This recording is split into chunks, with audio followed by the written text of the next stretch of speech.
Media మిత్రులకు నమస్కారం. తెలంగాణ రాష్ట్ర ప్రభుత్వం విదేశీ పెట్టుబడుల కోసం అంతర్జాతీయ సంస్థలను తెలంగాణ రాష్ట్రానికి ఆకర్షించడం కోసం వరల్డ్ ఎకనామిక్ ఫోరం దావోస్లో ఏర్పాటు చేసిన పర్యటనకు నేను సహచర మంత్రివర్గ సభ్యులు దుద్దిల్ల శ్రీధర్ బాబు గారు వెళ్ళడం జరిగింది. వాటికి సంబంధించిన వివరాలు తెలంగాణ ప్రజలకు వివరించడానికి ఈ పత్రికా సమావేశాన్ని ఏర్పాటు చేసినాం. ఈ సమావేశంలో మిత్రులు శ్రీధర్ బాబు గారు, తుమ్మల నాగేశ్వరరావు గారు, జుపల్లి కృష్ణారావు గారు, సీతక్క గారు, పొంగులేటి శ్రీనివాసరెడ్డి గారు, రాజ్యసభ సభ్యులు అనిల్ కుమార్ యాదవ్ గారు, టీజీఐఐసి చైర్పర్సన్ గారు, శాసనసభ్యులు, ఇతర ముఖ్యులందరూ ఈ పత్రికా సమావేశంలో పాల్గొన్నారు. తెలంగాణ రాష్ట్రంలో వరల్డ్ ఎకనామిక్ ఫోరం నుంచి దాదాపుగా 1,80,000 కోట్ల రూపాయలు తెలంగాణ రాష్ట్రంలో పెట్టుబడులు పెట్టడానికి మన రాష్ట్ర ప్రభుత్వం ఆకర్షించింది. తెలంగాణ రాష్ట్ర ప్రభుత్వం మీద విశ్వాసం, నమ్మకంతో ఇక్కడ పెట్టుబడులు పెట్టడం ద్వారా వాళ్ళ వ్యాపార విస్తరణనే కాకుండా తెలంగాణలో ఉన్న నిరుద్యోగ యువకులకు ఉద్యోగ ఉపాధి అవకాశాలు కల్పించడానికి ముందుకు వచ్చినందుకు ఆయా సంస్థల యజమానులకు తెలంగాణ రాష్ట్ర ప్రభుత్వం తరఫున మనస్ఫూర్తిగా అభినందనలు తెలియజేస్తున్నాం. ప్రభుత్వం ఏర్పడి 14 నెలలు పూర్తిగా వస్తున్న సందర్భంలో మా ప్రభుత్వం సాధించిన విజయాలలో ఈ విజయం అత్యంత కీలకమైన విజయం. తెలంగాణ రాష్ట్ర ప్రభుత్వం మీద, హైదరాబాదు నగరంలో పెట్టుబడుల మీద అపోహలు, అనుమానాలు సృష్టిస్తూ వాళ్ళ అనుచరులతో లేదా వాళ్ళ దగ్గర ఉన్న అక్రమ నిధులతో విష ప్రచారం చేయడం ద్వారా తెలంగాణ ఆర్థిక వ్యవస్థ మూలాలను దెబ్బతీయాలని కొంతమంది కుట్రలు చేస్తుంటే ఈ కుట్రలను తిప్పికొట్టడం ద్వారా తెలంగాణ రాష్ట్రంలో మేము పెట్టుబడులు పెడతాం, తెలంగాణ రాష్ట్ర ప్రభుత్వం మీద మాకు సంపూర్ణమైన విశ్వాసం ఉన్నదని ప్రపంచ దిగ్గజాల యజమానులు, ప్రపంచ దిగ్గజాలైన కంపెనీలు మన రాష్ట్రంలో పెట్టుబడులు పెట్టి ఈ పెట్టుబడుల ద్వారా వేలాది ఉద్యోగాలు, ఉపాధి అవకాశాలు కల్పించడానికి ముందుకు వచ్చినారు. కుట్రలను, కుతంత్రాలను అన్నిటిని కూడా పటాపంచలైన ఈరోజు మా ప్రభుత్వం మీద వారు వ్యక్తపరిచిన విశ్వాసం, నమ్మకం ఈనాటిది కాదు. ఆనాడు 2004 నుంచి 2014 వరకు ఆ ప్రభుత్వం తీసుకున్న నిర్ణయాలు, కొనసాగించిన విధి విధానాలు, ఈ విధి విధానాలకు 1991లో పివి నరసింహారావు గారు సరళీకృత విధానాలని దేశంలో ప్రవేశపెట్టడం ద్వారా అభివృద్ధి వేగవంతంగా జరగాలి, ఈ దేశం సంపన్న దేశంగా మారాలి అని పివి నరసింహారావు గారు ప్రవేశపెట్టిన సరళీకృత విధానాలను తిరిగి మన్మోహన్ సింగ్ గారు వాటిని వేగంగా కొనసాగించడము, ప్రభుత్వాలు మారిన, పాలకులు మారిన, పెట్టుబడులకు రక్షణ కల్పించడం, పెట్టుబడులను ప్రోత్సహించడం అనే విధానం నుంచి ఏ రోజు కాంగ్రెస్ పార్టీ పక్కకు జరగలేదు.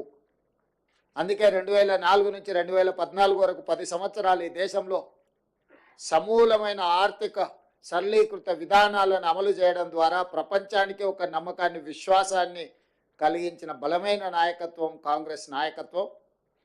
ఆ కాంగ్రెస్ నాయకత్వంలో ఏర్పడ్డ తెలంగాణ రాష్ట్ర ప్రభుత్వం పట్ల 13-14 నెలల్లోపనే సంపూర్ణమైన విశ్వాసం చూపించి 1,80,000 కోట్ల రూపాయలను తెలంగాణ రాష్ట్రంలో అంతర్జాతీయ స్థాయి సంస్థలు పెట్టుబడులు పెట్టడము ఇది నిరంతర ప్రక్రియ.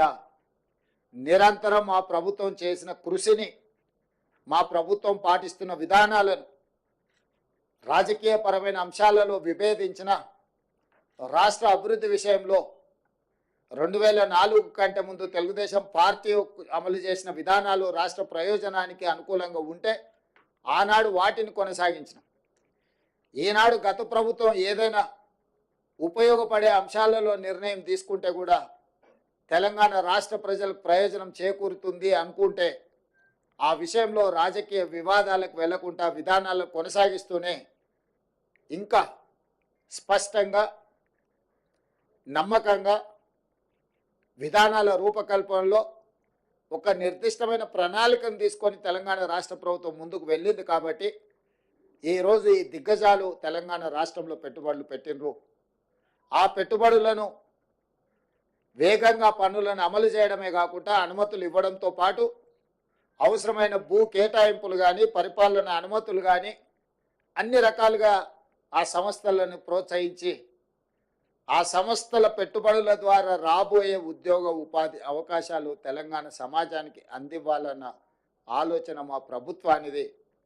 ఈ అంశాలను మేము దావోస్లో ఒప్పందాలలో బిజీగా ఉన్న మీడియా మిత్రులు తెలంగాణ ప్రజలకు ఎప్పటికప్పుడు చేరవేస్తూ ఎవరైనా అనుమానాలు సృష్టించాలన్నా అపోహలతో కూడుకున్న ప్రచారాలు కల్పించిన మీడియా మిత్రులు వాటన్నిటిని కూడా పటాపంచలు చేస్తూ ఈ ప్రభుత్వం, ఈ రాష్ట్రం, ఈ హైదరాబాద్ నగర అభివృద్ధి మన అందరిది అని చెప్పి సహకరించిన మీడియా మిత్రులందరికీ కూడా మనస్ఫూర్తిగా ధన్యవాదాలు తెలియజేస్తున్నా. ఇదే విధంగా మీ సహకారం ఉండాలి. మనందరం కలిస్తేనే తెలంగాణ, మనందరం కష్టపడితేనే తెలంగాణ అభివృద్ధి, మనందరం ఈ తెలంగాణ పునర్నిర్మాణంలో భాగస్వాములు కావాలి. భవిష్యత్తులో ఇంకా తెలంగాణ ఈ దేశంలోనే అత్యధిక ఆదాయం కలిగిన రాష్ట్రంగా మారాలి. ఈరోజు తెలంగాణ రాష్ట్రాన్ని $1 ట్రిలియన్ ఎకానమీకి తీసుకెళ్లాలని మేము నిరంతరం కృషి చేస్తున్నాము. ఈరోజు పర్ క్యాపిటల్ ఇన్కంలో దేశంలోనే తెలంగాణ రాష్ట్రం మొదటి స్థానంలో ఉన్నది. దీన్ని కొనసాగించి భవిష్యత్తులో ఇంకా పెట్టుబడులను తీసుకొచ్చి తెలంగాణ రాష్ట్రాన్ని అభివృద్ధి పదం వైపు నడిపిస్తామని చెప్పి మీ అందరికీ మనస్ఫూర్తిగా తెలియజేస్తూ వాటికి సంబంధించిన వివరాలు, ఒప్పందాలకు సంబంధించిన వివరాలు, అదేవిధంగా మిత్రుడు శ్రీధర్ బాబు గారు గుర్తు చేసినట్టు సింగపూర్ ప్రభుత్వంతో స్కిల్ డెవలప్మెంట్ విషయంలో ఒక ఒప్పందాన్ని చేసుకున్నాం. ఐటీఈ ఇన్ఫర్మేషన్ టెక్నాలజీ ఎడ్యుకేషన్కి సంబంధించి సింగపూర్లో 10th చదువుకున్న తర్వాత పిల్లలందరూ కూడా సాంకేతిక నైపుణ్యాన్ని అందించడం ద్వారా ప్రపంచంతోనే పోటీ పడే నిష్ణాతులను సింగపూర్ సంస్థ తయారు చేస్తుంది. అందుకే ఈరోజు తెలంగాణ రాష్ట్ర ప్రభుత్వం వాళ్ళతో ఒప్పందాలు చేసుకొని ఇక్కడ చదువుకునే విద్యార్థులను కూడా అక్కడికి తీసుకెళ్ళి వాళ్ళ ఐటీఈలో శిక్షణ ఇచ్చే విధంగా అక్కడి నుంచి కూడా విద్యార్థులను ఇక్కడికి తీసుకురావడం ద్వారా మన సంస్థల్లో కూడా వాళ్ళ విద్యార్థులు కొంతకాలం వచ్చి ఇక్కడ మన విద్యార్థులతో కలిసిమెలిసి చదువుకుంటే సాంకేతిక నైపుణ్యం పెరుగుతుంది, మన వాళ్ళకు కూడా అవగాహన పెంపొందుతుంది.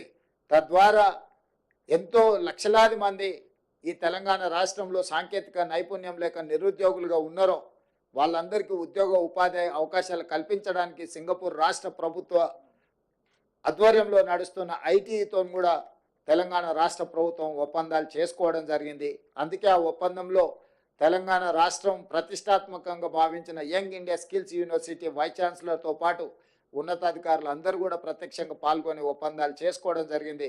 సింగపూర్ రాష్ట్ర ప్రభుత్వానికి సంబంధించిన మంత్రులతో చర్చించడం, సాంకేతిక నైపుణ్యాన్ని ఇచ్చిపుచ్చుకోవడం ద్వారా మనము సింగపూర్ ప్రభుత్వం కలిసి పనిచేయాలని కూడా ఒక ఒప్పందానికి వచ్చినాం.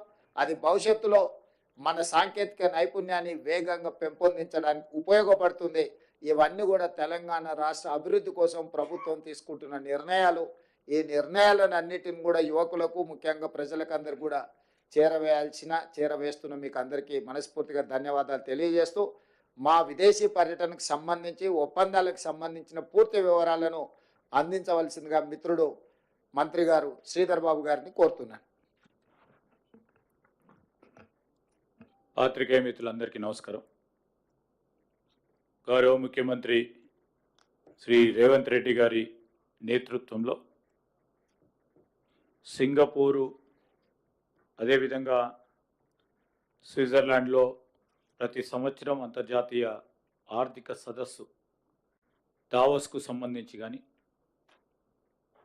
దాని తదుపరి జూరిక్ ప్రాంతంలో జరిగిన అనేక వాణిజ్యం వ్యాపారానికి సంబంధించిన ఒప్పందాలకు సంబంధించి గౌరవ ముఖ్యమంత్రి గారు ఇప్పుడే చెప్పినట్టు రాష్ట్ర ప్రభుత్వంపై ఒక నమ్మకం, ప్రభుత్వ విధానాలపై ఒక నమ్మకం, ప్రభుత్వానికి సంబంధించి ఈరోజు ముఖ్యమంత్రి గారిపై అదేవిధంగా సహచర మంత్రివర్గ సోదరులు సోదరిమణుల పై నమ్మకం. వాణిజ్యం వ్యాపారం చేసేవారు కోరేది ఒకటే, స్థిరమైన ప్రభుత్వం,